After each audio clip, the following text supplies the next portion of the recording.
Hello, everybody. This is not the most comfortable position, so I'm not going to stay like this for very long. I just thought it'd be weird having an introduction, and it's like my legs. I thought that'd be odd. I have the wonderful distinguishment of having a job that I absolutely adore. I have several jobs, but one of them is as a professional violinist, and I absolutely love it. I adore playing the violin. Sometimes the violin even likes me. It's not often, but it does happen on occasion. And I just got finished with the winter season, which is always a very busy time for me. I play in 2 orchestras. I played professional cello for a little while, but that cello didn't agree with me, so I play principal second violin, and then I also play as a concert master in another orchestra. And throughout winter time, I'll have a lot of gigs, a lot of stuff at doctor's offices, business holiday parties, a lot of church events, nativity scenes. You name it, I have it. Ballets, the Nutcracker. And I thought it'd be a fun video to go through my gig bag. This is what I take everywhere I go. This is my violin that I use and that I play with, and also the stuff that's in my bag. And I don't even know what's in here, so I thought it'd be cool to do a video where I explore my gig bag, show everybody what's in there. And if you like these videos, I also did a violin salesman video, a roleplay. So if you like this video, go check out that one. That talk about a lot of my collection. I think 7 or 8 of my violins, and not this one. So a lot more. Without further ado, let me get the main star in, and we'll start. All right. So you roll this over here. Hopefully you don't hear this okay. So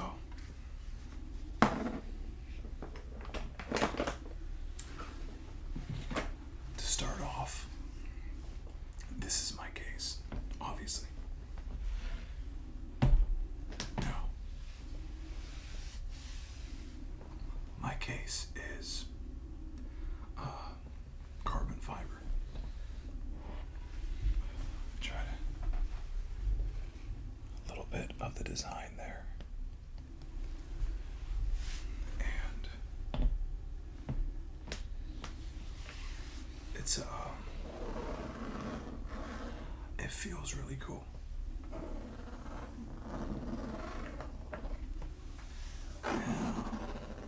They're a little expensive, so I don't know if I would necessarily recommend the purchase of one unless you have a pretty nice violin. I think most cases will be just fine, but on the back of this violin case, there is a bag for various things, whatever you want to put in, really.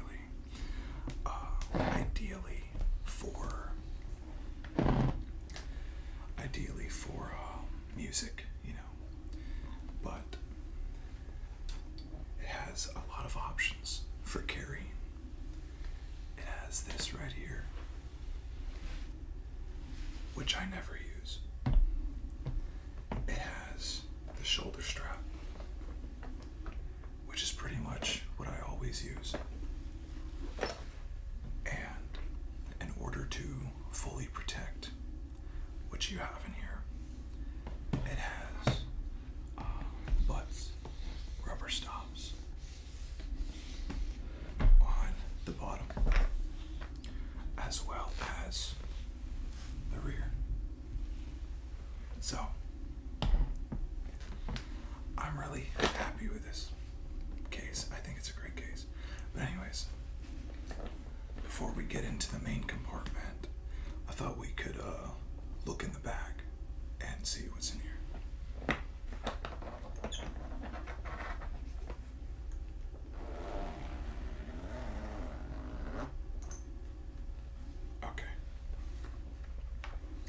So like I said, I don't think that I've looked in here in I don't even know how long, maybe a year, I don't know. So this is music, obviously. This is the music that I was playing for a church service. This is Homecoming, written by Brian Johnson, Corey Asbury. This is interesting arrangement, but if you haven't seen music annotations before, this is what it looks like. And the first thing that you do as a musician or as a violinist, at least for me, was you learn to read this. And this is a whole nother language. It's literally learning another language, and you have to pay attention. Like, this is the key signature 6/8, which is 1, 2, 3, 4, 5, 6, a very different rhythm. And these are called rests. So these are when you're doing nothing, but you still count. So 1, 2, 3, 4, 5, 6, 2, 2, 3, 4, 5, 6, 3, 2, 3, 4. And you're counting that as a 16 measure of rest. And then all of these notes mean something different. So, like, you see this has an open middle. It's a longer note. And the dot next to it means that it's that note times 1.5. And then everything here means something. So it's very difficult when you're first learning the violin to learn the music and then the keys and everything. But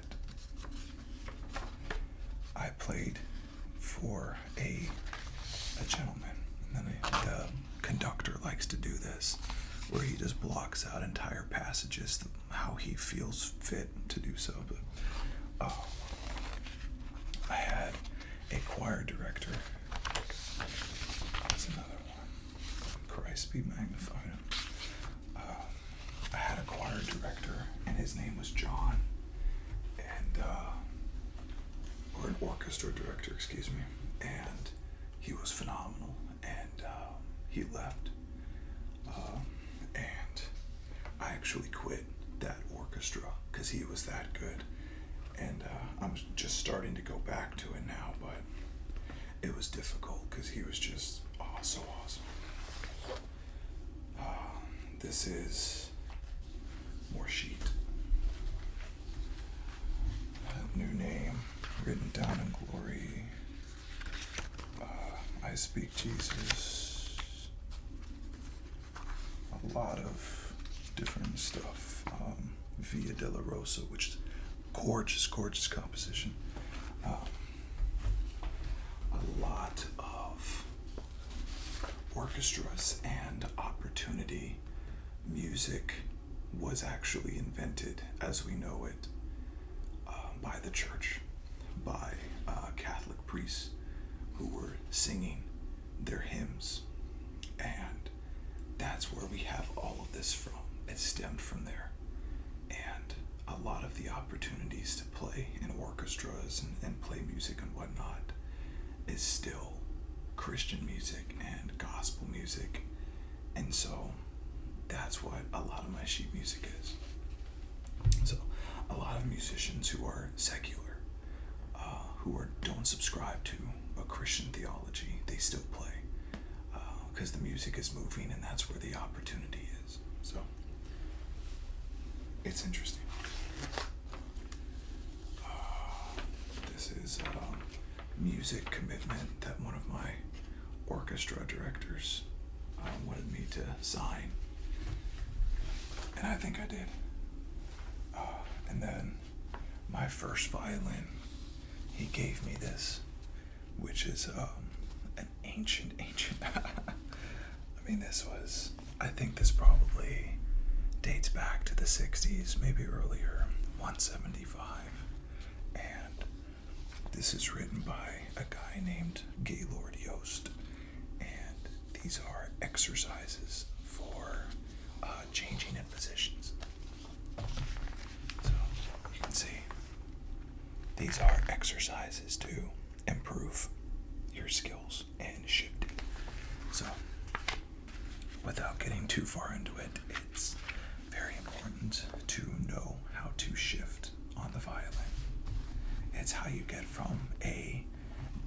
sound to a very bright sound. Next, tomastic dominance. I don't know why I showed the microphone like the microphone's recording me. Tomastic dominance. This is a very balanced string, and you always have to keep extra strings in your case for no other reason than when it gets cold outside, the strings will snap because the wood expands and constricts with the temperature changes. So you'll open your case and you'll have a string that just snapped on you. And if you don't open your case that often and you show up to a gig and your string snapped, well, you're screwed. You can try to play those notes in different positions on the other strings, but it's so much easier just to have these. So there's 4 strings for the violin. This is not in order, but there's the G string. There's the D string. There's the A string. And then the tiniest little string is called the E string. So it's very important. Very important to have backup strings.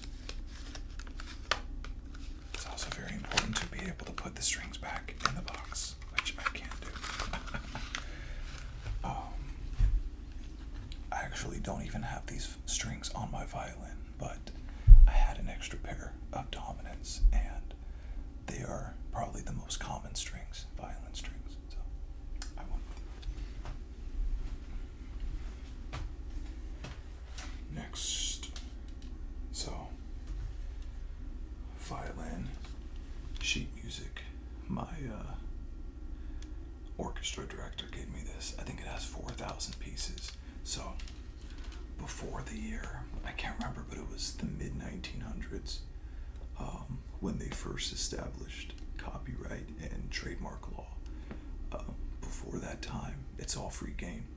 So people would put compositions that predated that time and sell them on CDs. So that's what this is.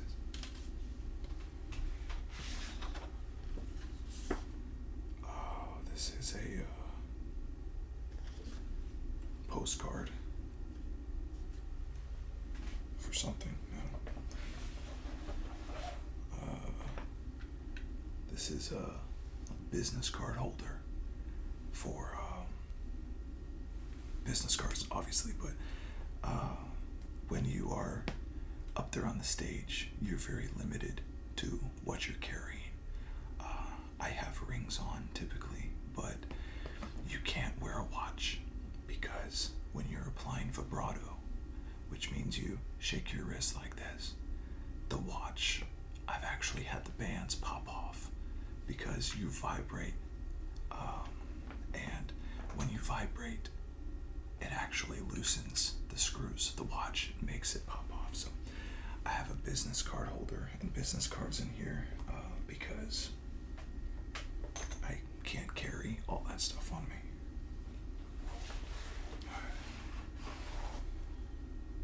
This is a cleaner. I don't know what for. Oh, okay, gotcha. So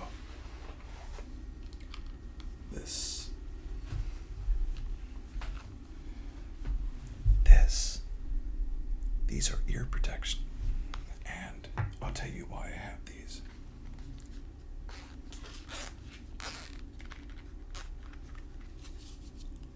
So these are ear protection, and they have 3 different types, from heavy to light ear protection as far as the noise blockage. The reason why I have these is because in the orchestra, one of the orchestras that I play in, they put me right next to the freaking flautist, which is the flute player, and offense if you play the flute, but I hate the flute. And it's such a very shrieking instrument that playing next to the flute player has literally bursted my eardrums before. And it sucks because you can't hear for like 3 days and there's so much swelling in your eardrums.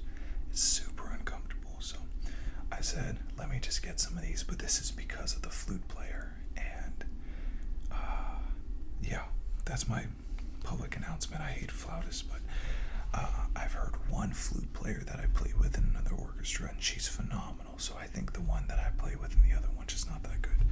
But I guess this is the cleaning spray for these. I generally try not to use ear protection because when you clog your ears, then you can't hear yourself. And as a musician, you have to be able to hear yourself, make those adjustments. And if you're playing out of tune, you have to be able to know you're playing out of tune, or else you'll just keep playing out of tune. Okay. I have one more thing. And I'm not embarrassed to share it. This is Imodium. This is an over-the-counter muscle relaxer that you utilize to treat upset stomach and indigestion and diarrhea. And I have these in here. I don't have this problem anymore, but I have no problem talking about it. When I first started doing live performances, I would get so nervous that I would be in the bathroom, literally dry heaving before I took the stage. And the very first time that I played, I almost passed out on the stage. It's so nerve-wracking to be on the stage in front of, at that point in time, I think it was 900 people. And oh my gosh, it's so nerve-wracking. But I've been on the stage before where musicians have literally soiled themselves. I mean, you can smell it, because as a violinist, I'm sitting down and they're standing, or they're at another elevated position. I'm the first one to know about it. So the amount of fear and anxiety that goes on with playing in an orchestra, playing on the stage, playing in front of people, it's unbelievable. So I have these. I don't use them anymore, but these were an absolute necessity when I first started because I was so nervous. So that's it for that. So I'm gonna put these away now.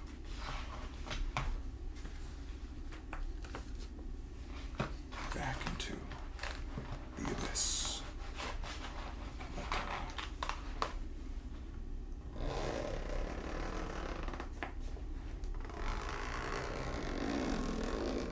awesome. So, but yeah, I don't have any reservations about sharing stuff like that because, like, people don't know. For instance, the pianist that I play with, she doesn't have any cartilage left in her hands. They're totally gone. And I had to stop playing cello because of a pinched nerve in my back from the position. I don't think people understand when they look at musicians or people on the stage. They don't know how physically taxing it is. I have to see a chiropractor almost daily in order to keep playing. I've had tendinitis. I have broken my pinkies playing Paganini Caprice, which is a very difficult piece on the violin. It really is very destructive on the body, and it's very destructive on the mind as well. So I have no hesitation showing the Imodium. It's not embarrassing at all for me to talk about mental health. So, all right.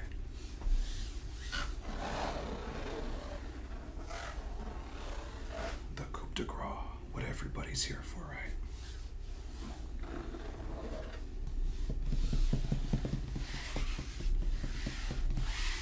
So, to get this bad boy open, there's 1 latch, 2 latch.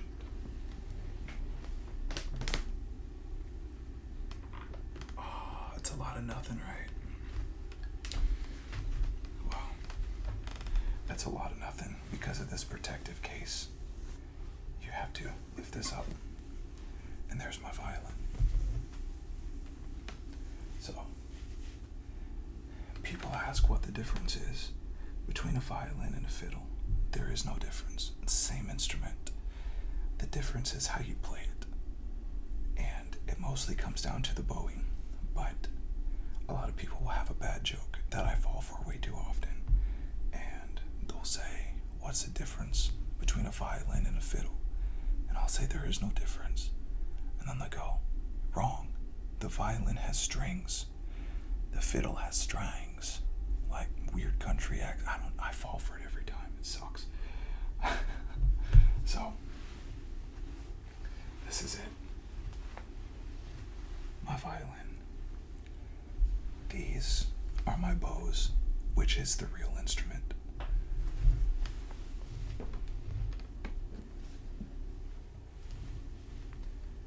This is my performance bow. This is a Coda bow. And this is the Diamond SX. So, nickel for the fingering. A beautiful, I think this is carbon fiber. I mean, the whole bow is carbon fiber. I think the frog, which is this part right here, I think this is wood made of ebony. Nickel fittings. And then this right here, I don't know if anybody has noticed or really paid attention, but the hair right here, this is actual hair. This is horsehair from Mongolia. And that's what makes the noise. So you grip a violin bow like this, and with a rotating motion you play it. So this is the challenging part of learning violin, and this is usually what you mess up with, not the violin.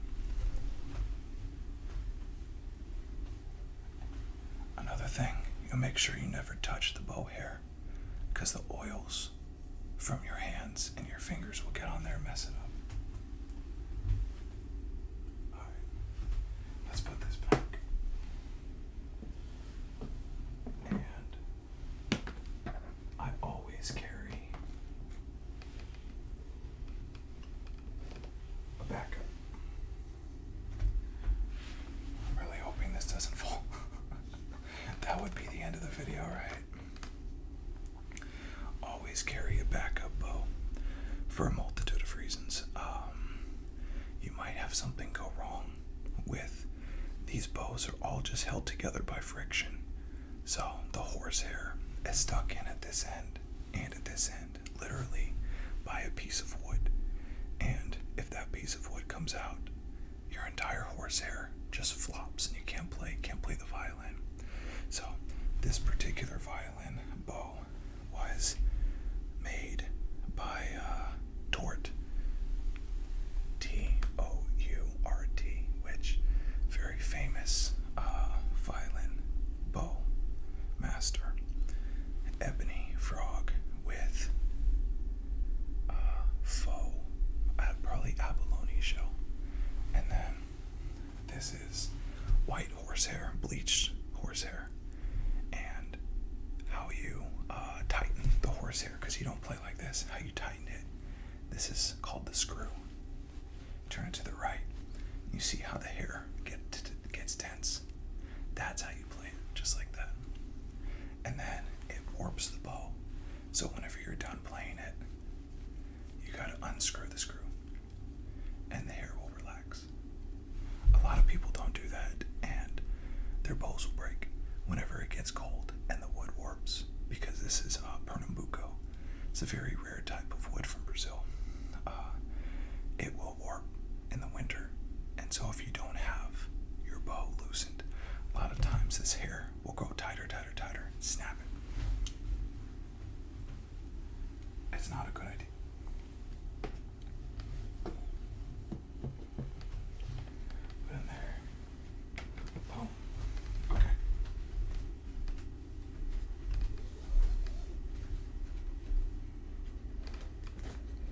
Let's go to this other part first.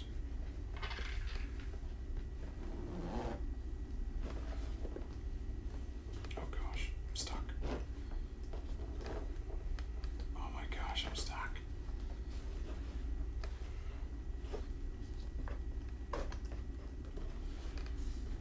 Wow, there we go. Okay. So, this is a stress ball. And a piece of rosin that flaked off. This is a stress ball. And when you play the violin, it's very heavy on these 4 fingers. So if I know that I won't have time to warm up, or if I just want to stay warm between sets, I will use this and do this motion to keep my 4 fingers here warm. Sometimes I'll do like that, do like this, do like this, something like that. It also is good if you are stressed. You can use that as well.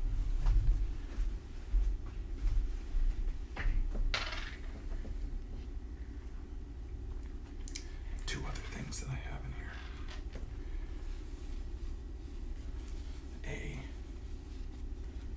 I think they call this a fiberglass cloth, is that what they call it? And just a cheap cloth to clean the violin. And this is called rosin. So this is made by Birasro, and this is the awhile rosin. And rosin is a glass-like compound, and this is a chemical that you take on the bow. You take the bow, you put the horsehair against the rosin, and the rosin comes off on the bow. This is what allows this to make noise with this. When violin strings were first invented, they were made out of cat guts, and to take bare horsehair and slide it against cat guts, it really didn't make any pleasant noise. So they had to come up with something, and that something was rosin. You have to have rosin. You cannot play violin without rosin. This particular one suits my violin very well because it produces a deeper sound.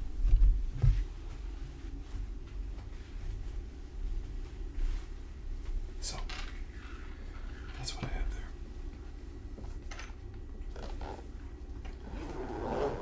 Now,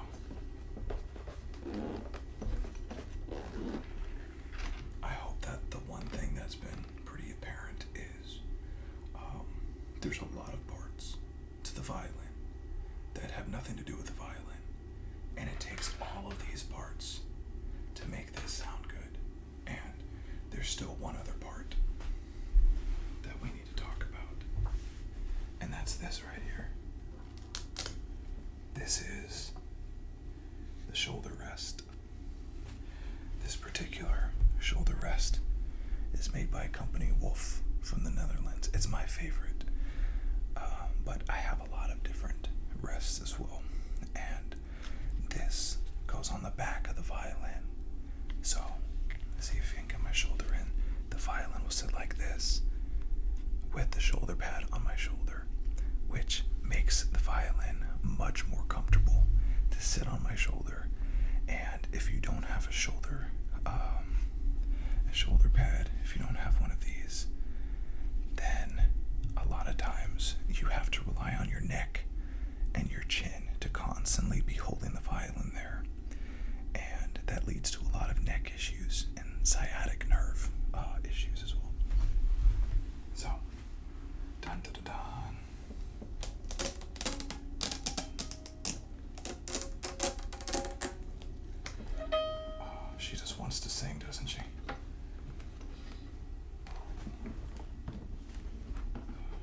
adjust this so it doesn't fall over.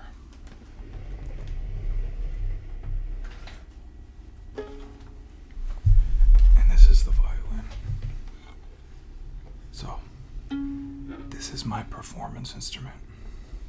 This is not the best violin that I own by a long margin.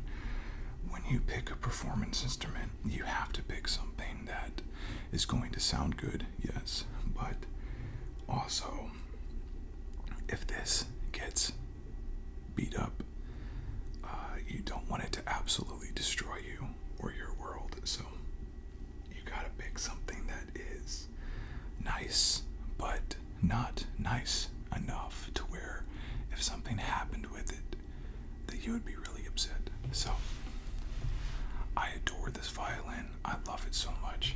And this violin was made by Holstein, which you can see on Fiddler Shop. And most violins are patterned after famous violins from one of two makers, either Stradivari or Del Gisu, is what they call them, Guarneri. And this particular one is a Lord Wilton, which has a very deep sound. It has a Huberman chin rest. It has a single fine tuner at the end right there. And it has a mute. This is a mute.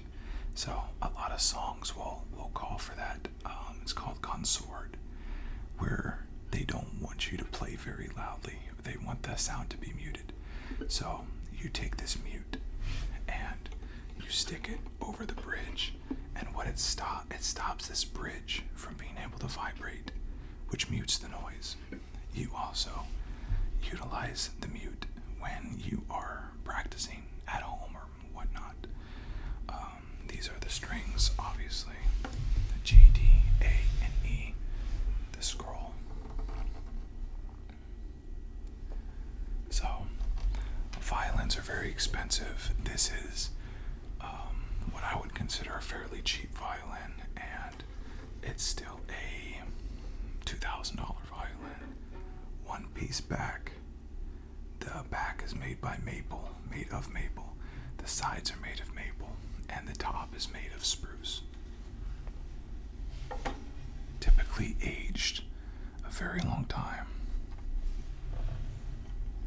And then finished off. This one was finished with an oil varnish, which is just gorgeous. Hope you can pick up on that. I don't know how close this is to the camera, but so normally you wouldn't put your greasy fingerprints on this, but for the sake of the video, I'm happy to do it. And then I'll just show you real quick how this works. Take this, slide this on there, and now you have your shoulder rest. And then when you play, put it right there, and this is how you play. So, usually leave the shoulder rest on at all times. But this is it. Hopefully I explained everything that anybody would want to see. I need to clean this. You do have to clean it quite often. The rosin will actually build up on the strings and build up on the violin, and it will destroy the varnish if you let it. So let me stand up, and I'll put it away.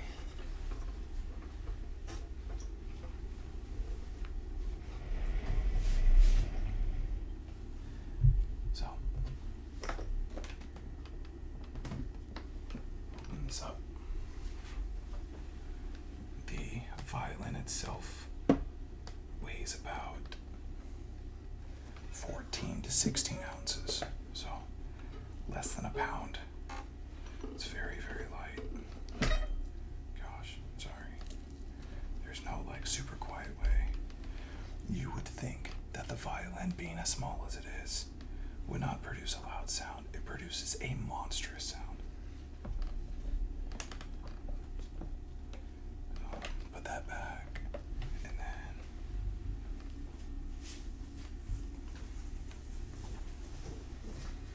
cover this up. Calm down. She wants to sing, I'm telling you. And then put these back on. And that's it. So, thank you everybody. Glad to be here. Sorry for the awkwardness of the angle, but I think it was probably the best way to show you what I was looking at. So, thank you everybody. It was my absolute pleasure to show this to you. It's a beautiful instrument. I highly recommend anybody to pick it up, even as an adult. I picked it up as an adult, and everybody told me I would never be in an orchestra because I started too late.